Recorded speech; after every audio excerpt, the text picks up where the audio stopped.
974 करोड़ रुपए कर दिया गया है। इसका ब्यौरा अनुबंध 4 में दिया गया है। All the details in complete narration is available in Annex 4 to my speech. के शुरू में ही माननीय प्रधानमंत्री जी ने एक स्वामित्व स्कीम शुरू की है।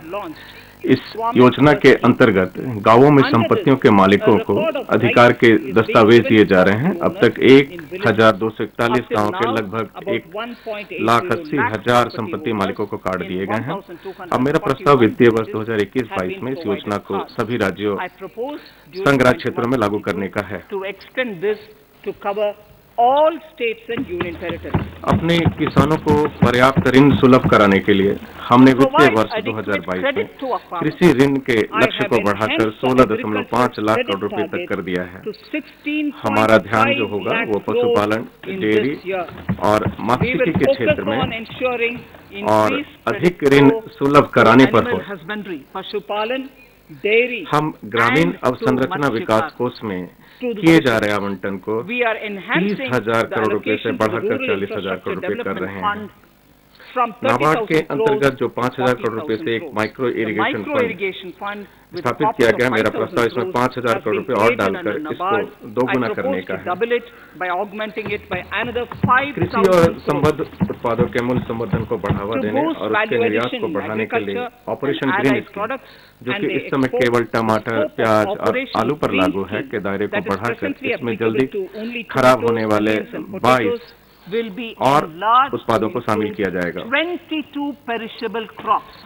ENAM के तहत 1.68 करोड़ किसानों का पंजीकरण किया गया है और 1.14 लाख करोड़ रुपए का व्यापार मूल्य हासिल हुआ है। 1.14 lakh crores of rupees trade value has been carried out through ENAM जो है से कृषि बाजार में जो पारदर्शिता और प्रतिस्पर्धा दिखने में आई है, उसको ध्यान में रखते हुए 1000 और मंडियों को ENAM के अंतर्गत लाया जाएगा। माननीय अध्यक्ष महोदय, इसके साथ APMC कृषि अवसंरचना कोष की सुविधा प्रदान की जाएगी, जिससे वे अपनी बुनियादी सुविधाओं में वृद्धि कर सकेंगे।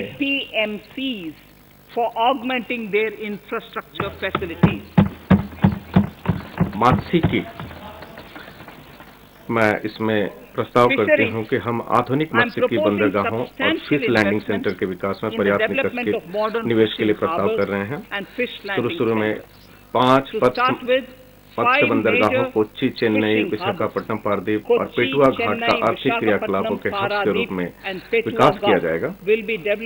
हम नदियों और जलमार्गों के किनारे स्थित अंतर्देशीय मत्स्य बंदरगाहों और फिश लैंडिंग सेंटर का भी विकास करेंगे। सीवीड फार्मिंग एक ऐसे क्षेत्र के रूप में उभर रहा है जिसमें तटीय समुदायों के जीवन में परिवर्तन लाने की क्षमता है। इससे बड़े पैमाने पर रोजगार मिल सकेगा और अतिरिक्त आय पैदा की जा सकेगी। सीवीड उत्पादन को बढ़ावा देने के लिए तमिलनाडु में एक मल्टीपर्पज सीवीड पार्क की स्थापना किए जाने का मेरा प्रस्ताव है। प्रवासी श्रमिक और मजदूर, हमने एक राष्ट्र एक राशन कार्ड की योजना शुरू की है, जिसके अंतर्गत लाभार्थी देश में कहीं भी अपना राशन ले सकते हैं।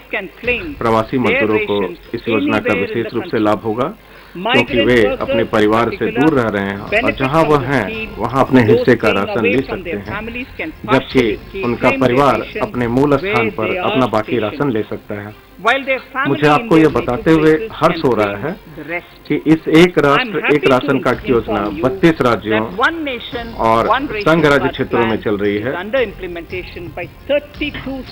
जिसमें लगभग 69 करोड़ लाभार्थी आते हैं, जो कि कवर किए गए हैं। कुल लाभार्थियों को 86% होते हैं। शेष 4 राज्यों और संघ राज्य क्षेत्रों में भी अगले कुछ महीनों में यह योजना लागू हो जाएगी। गैर संगठित क्षेत्र के श्रमिकों, विशेष रूप से प्रवासी मजदूरों के लिए किए जा रहे हमारे प्रयास को और आगे बढ़ाने के लिए मेरा प्रस्ताव एक ऐसे पोर्टल को शुरू करने का है, जिस पर नावों, भवन निर्माण और निर्माण कार्य आदि में लगे श्रमिकों तथा अन्य श्रमिकों के बारे में संगत सूचना संग्रहित की जा सकती है। इससे प्रवासी मजदूरों के लिए स्वास्थ्य, आवास, कौशल, बीमा, क्रेडिट और खाद्य संबंधी योजनाओं को तैयार करने में मदद मिल सकेगी। 4 श्रम संहिताओं को लागू करके हम उस प्रक्रिया को पूरा कर सकेंगे जिसकी शुरुआत 20 वर्ष पहले हुई थी। विश्व भर में पहली बार नावों और प्लेटफार्मों पर काम करने वाले मजदूरों के लिए सामाजिक सुरक्षा का लाभ उपलब्ध कराया गया है।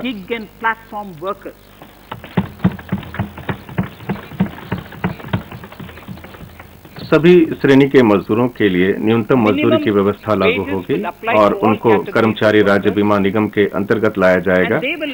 महिलाओं को सभी श्रेणी में काम करने की इजाजत होगी और वे नाइट शिफ्ट में भी काम कर सकेंगे तथा उनको पर्याप्त सुरक्षा भी प्रदान की जाएगी। इसी समय नियोजकों पर पड़ने वाले अनुपालन भार को भी कम किया जाएगा और उनको सिंगल रजिस्ट्रेशन और लाइसेंसिंग का लाभ दिया जाएगा और वे अपना रिटर्न ऑनलाइन भर सकेंगे। वित्तीय समायोजन, अनुसूचित जाति, अनुसूचित जनजाति और महिलाओं के लिए चलाई गई स्टैंड अप इंडिया स्कीम के अंतर्गत ऋण की सुविधा को और बेहतर बनाने के लिए मेरा प्रस्ताव है कि मार्जिन मनी की आवश्यकता को 25% से कम करके 15% कर दिया जाए और इसमें कृषि से संबंधित क्रियाकलापों के लिए भी दिए जाने वाले ऋण को शामिल किया जाए। हमने एमएसएमई क्षेत्र को सहारा देने के लिए कई कदम उठाए हैं। इस बजट में भी हमने इस क्षेत्र के लिए 15,700 करोड़ रुपए की व्यवस्था की है, जो कि इस वर्ष के बजट अनुमान का भी 2 गुना है।